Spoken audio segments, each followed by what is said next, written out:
इस समय हूँ जिला मैनपुरी में। मैनपुरी की अगर बात करूं तो जिस विद्यालय में बैठा हूँ लॉर्ड बुद्ध उच्चतर माध्यमिक विद्यालय, जो कि नंगला कोठी छाछा में स्थित है। हमारे साथ बात करने के लिए उपस्थित यहाँ से प्रबंधक महोदय सत्येंद्र सिंह जी।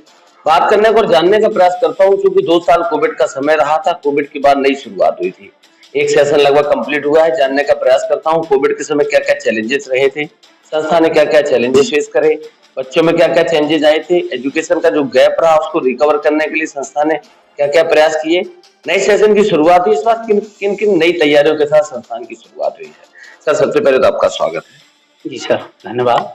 2 साल पहले तो सबसे पहला सवाल कि आपने एक बहुत ही ग्रामीण इलाके में, रूरल एरिया में विद्यालय की शुरुआत करी थी, क्या उद्देश्य क्या रहा? देखिए सर, उद्देश्य तो ये रहा है, हमने जब रूरल में ये विद्यालय खोला था, हम उस स्थिति में नहीं थे जो विद्यालय चला पाए।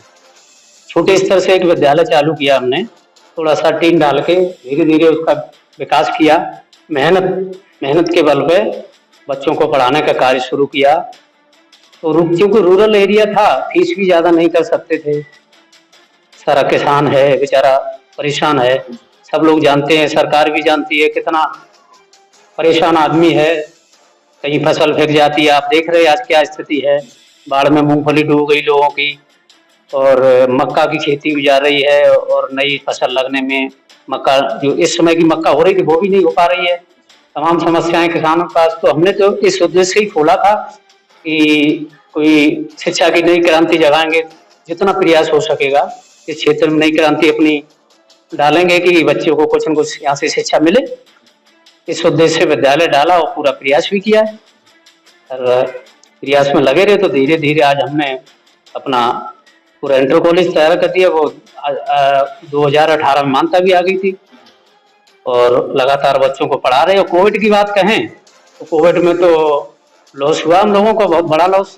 हालांकि सरकार की तरफ से तो कोई मदद आई नहीं है हम लोगों के। हालांकि सरकार चाहती तो हम लोगों की जो सरकारी फीस थी वो माफ कर सकती थी, कोई पैसा नहीं माफ किया गया सरकार की तरफ से। सरकार क्या लगता कोविड के समय एजुकेशन का जो गैप रहा उसको क्या क्या उस समय बच्चों की स्थिति क्या थी? बच्चों की स्थिति तो बड़ी गड़बड़ रही है, सब लोग जानते हैं। स्थिति बेचारे गंभीर रही है। जब 2-2 साल बच्चे विद्यालय नहीं आए तो उसमें यही रहा कि वो थोड़े भाई शिक्षा के स्तर को गिरा है वो। उसकी भरपाई करने के लिए संस्था ने क्या क्या प्रयास? लगातार प्रयास किया है। जब विद्यालय खुला है, टीचरों द्वारा बहुत रिवीजन, लगातार रिवीजन कराया, बच्चों को पीछे से उठाया गया कि धीरे धीरे सिखाया जाए बच्चों को। तो ये सारी चीजें हम लोगों ने लगातार की हैं, और संभव संभव प्रयास, और संभवता यही है कि प्रयास भी कर रहे हैं हम लोग, जो भी जहाँ तक हो। क्योंकि रूरल एरिया है, सब लोग जानते हैं, उपस्थिति उतनी नहीं हो पा रही है। फिर भी हम फोन करके और दूसरे तरीकों से लोगों से संपर्क करके कहते हैं कि बच्चों को ज्यादा से ज्यादा विद्यालय भेजिए। अब थोड़ा समस्या यही है कि अब भाई रूरल एरिया है तो अब उतना नहीं हो पा रहा है। मानव जीवन में शिक्षा को कितना महत्वपूर्ण मानते हैं? नहीं, मानव जीवन में शिक्षा तो सर्वश्रेष्ठ होना चाहिए, हमारा मानना है। मानव जीवन में सबसे ऊपर शिक्षा होना चाहिए। देश का विकास होगा, समाज का विकास होगा, पूरे विश्व का विकास होगा। शिक्षा का स्तर अच्छा होगा, लोगों के जीवन में खुशियां आएंगी ज्यादा से ज्यादा। शिक्षा नहीं होगी तो आदमी क्या करेगा, जब झगड़ा झंडा करेगा और तमाम सारी चीजें, चोरी डकैती क्या है। शिक्षित हो जाएंगे, आप भी शिक्षित हैं, हम भी शिक्षित हैं, हम जानते हैं आपकी भावना क्या है। आप हमसे लड़ोगे नहीं, हम कहेंगे आप तब भी न लड़ोगे। कोई गलत नहीं कार्य करोगे, लूटोगे नहीं, ना हम आपको लूटेंगे।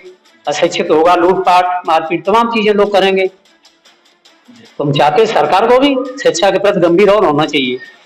हम लोग जो वित्तविहीन विद्यालय हैं उनके प्रति सरकार को कुछ करना चाहिए। हम तो चाहते हैं तमाम लोग बेचारे जो शिक्षा, यहाँ शिक्षा प्रदान कर रहे हैं, तो जो है हम लोग शिक्षा दे रहे हैं, तो वही है कि हम चाहते हैं हम लोगों को कोई मदद मिले सरकार की तरफ से, थोड़ी बहुत मदद मिले। क्या है कि जैसे अभी नियुक्ति हो रही मान लीजिए शिक्षा विभाग में, तो वित्तविहीन के लिए कुछ थोड़ा बहुत अगर गवर्नमेंट करे तो हम लोग और अच्छा कर सकते हैं, बहुत कुछ कर सकते हैं।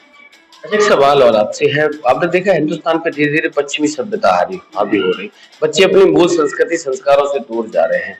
आप, संस्था, मैनेजमेंट क्या प्रयास करेगा?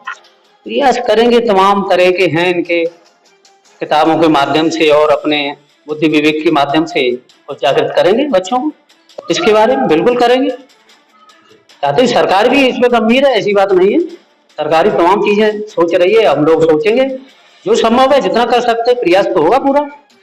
नए सेशन की शुरुआत इस बार संस्थान ने क्या क्या तैयारी पूरी की है, टीचर सही लाए हैं और पूरी तैयारी के साथ खोला है और चल रहा है, रिवीजन चल रही है, अभी कोर्स चालू बिल्कुल होने वाला है, तो चालू कर किए भी हैं।